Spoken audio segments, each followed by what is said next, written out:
ठीक है। तो इंडियन कॉन्ट्रैक्ट एक्ट में स्टैंडर्ड फॉर्म ऑफ कॉन्ट्रैक्ट है, क्या होता है वही हम देख रहे हैं। कॉन्ट्रैक्ट का जैसे हमें पता है कि बहुत से टाइप होते हैं, जैसे कि ई कॉन्ट्रैक्ट है, स्टैंडर्ड फॉर्म ऑफ कॉन्ट्रैक्ट है, क्वासी कॉन्ट्रैक्ट है,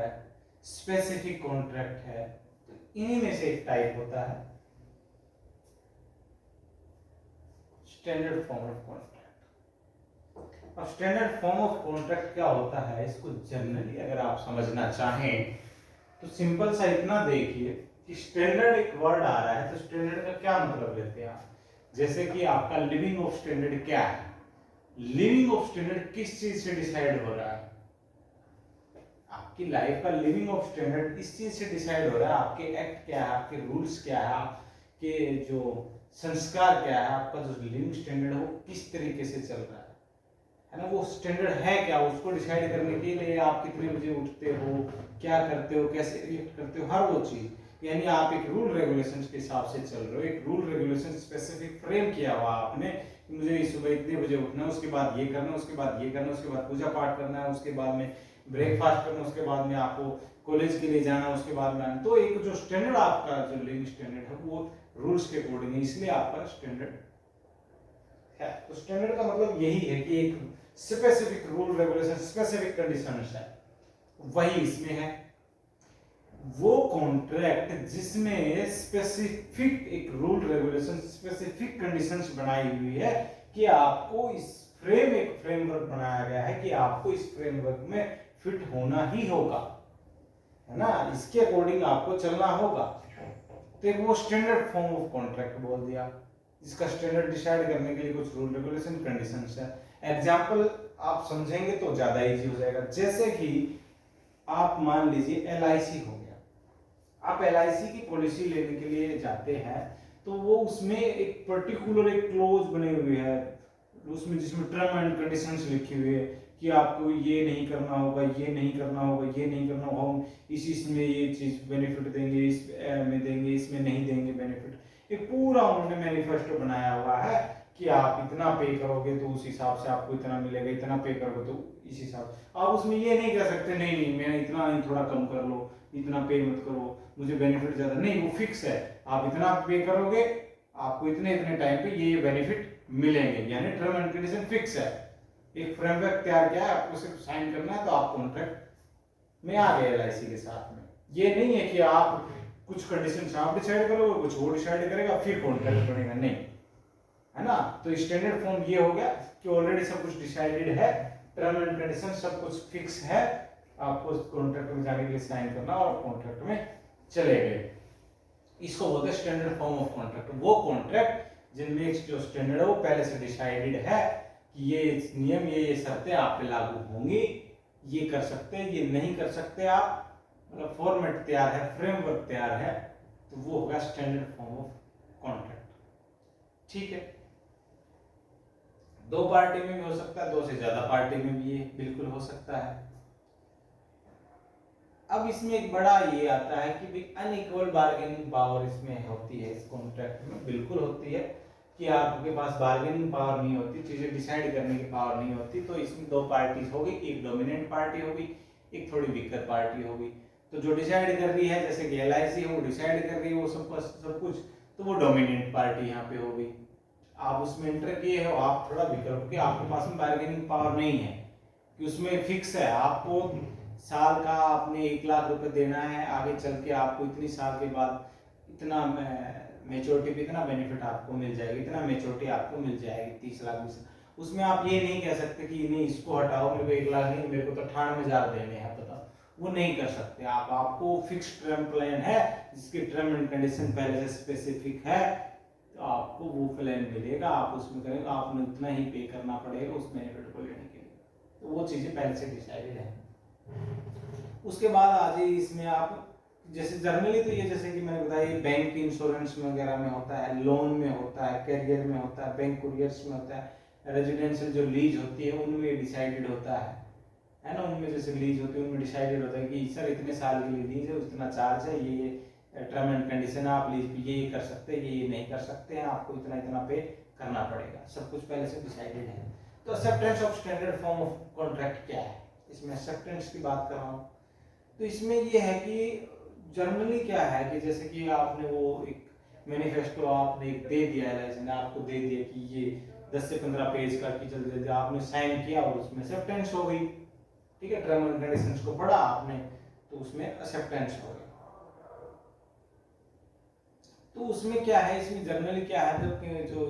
पर्सन होता है वो खुद कम पढ़ता है, वो एजेंट के माध्यम से ज्यादा पढ़ता है, एजेंट उसको समझाता है क्या क्या टर्म्स एंड कंडीशंस है, और वो एजेंट जब उसको समझाता है और वो हाँ करता है तो वो एक्सेप्टेंस वहीं पे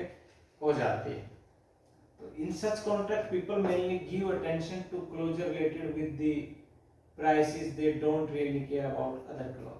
इसमें जनरली जो होता है उसमें प्राइस को ही ध्यान में रखा जाता है, कितना पे कर रहे हो और क्या मिल रहा है। जनरली जो अदर क्लॉज है उनकी तरफ ध्यान नहीं दिया जाता है,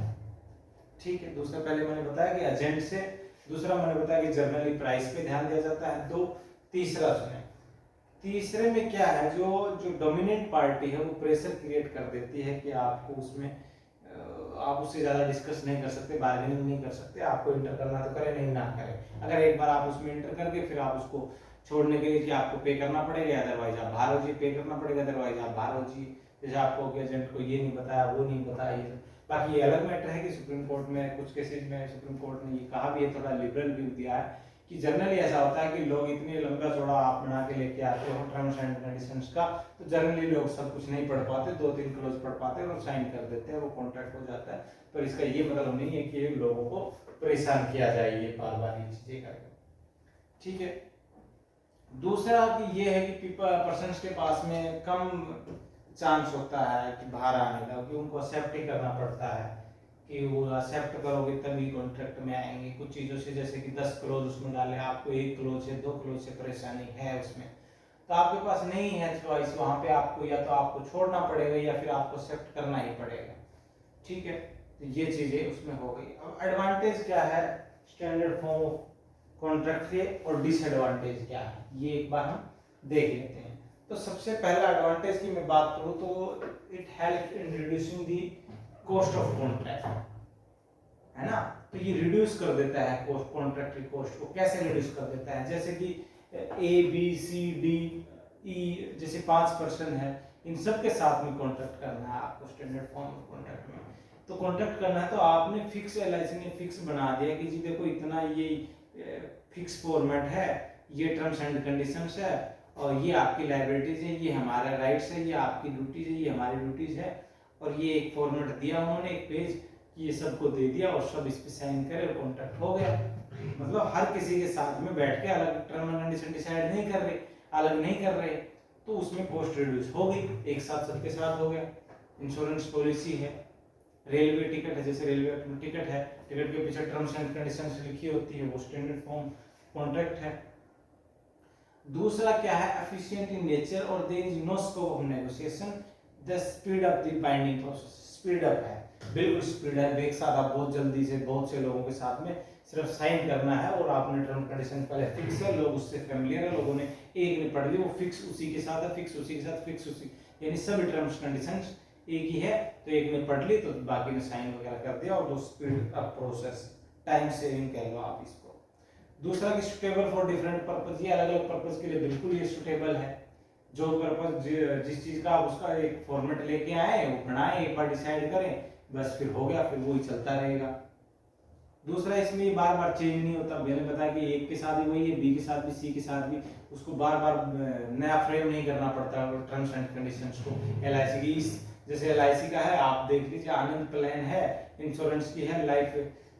इंश्योरेंस जो भी होते हैं, जीवन बचत, जीवन बीमा, अलग अलग नाम से, ये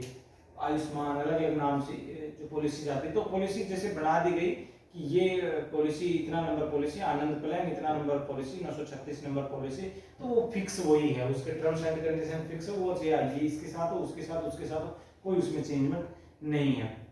दूसरा इसमें आप देख लीजिए, इसका बेनिफिट ये है कि भाई वो सबके साथ है कि तो फैमिलियर हो जाता है और सबको पता चल जाता है, उसमें कुछ चेंज बार बार चेंज नहीं होता है कॉन्ट्रैक्ट। तो ये सब, और ये बड़ी इंडस्ट्री जो है जैसे कि रेलवे इंडस्ट्रीज है, और बड़ी इंश्योरेंस इंडस्ट्रीज है आपकी, और जैसे और अदर इंडस्ट्रीज हैं, तो उनके लिए इजी हो जाता है कि बार बार हर किसी के साथ इंटरेक्ट करके अलग अलग पॉलिसी फ्रेम ना की जाए, अलग अलग कॉन्ट्रैक्ट ना किया जाए, स्टैंडर्ड फॉर्म लेके आ जाए कॉन्ट्रैक्ट की, वो तुरंत कर दिया जाए। ठीक है, तो बिजनेसमैन के लिए इजी हो जाता है, लोगों के लिए भी ये इजी हो जाता है। अब इसका डिसएडवांटेज क्या है? डिसएडवांटेज सबसे पहले तो यही बताया कि मैंने कि इसमें बार्गेनिंग पावर नहीं होती कि ये चेंज करो वो चेंज करो, इसमें बार्गेनिंग पावर नहीं होती। दूसरा मैंने बताया था कि डोमिनेंट जो पार्टी है वो प्रेशराइज करती है वीकर पार्टी को, इसमें एक डोमिनेंट पार्टी होती है तो वो प्रेशराइज करती रहती है। दूसरा इसमें जैसे कि जो बेनिफिट है जो वो फिक्स्ड है, जैसे कि अब हमने बताया कि इंश्योरेंस पॉलिसी या जो भी ऐसी पॉलिसी वगैरह, तो इसमें फिक्स है ना, जो आपको जो बेनिफिट मिला वो फिक्स है, उसमें ऊपर नीचे कुछ भी नहीं होगा है ना, समय के हिसाब से।